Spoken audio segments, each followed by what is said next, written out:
and onto the kale. So another one of the brassicas, really similar looking to red cabbage. It grows, it's a darker leaf actually. You'll notice it grows, it's sort of darker.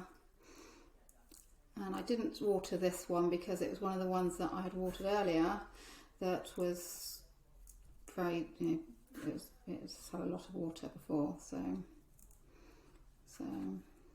depending how much I put on the spoon, it's just a good even coverage.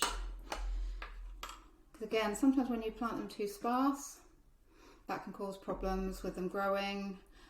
With density, not so much. They're all vying for, they probably will need more water because it's vying for as you know, when you water them.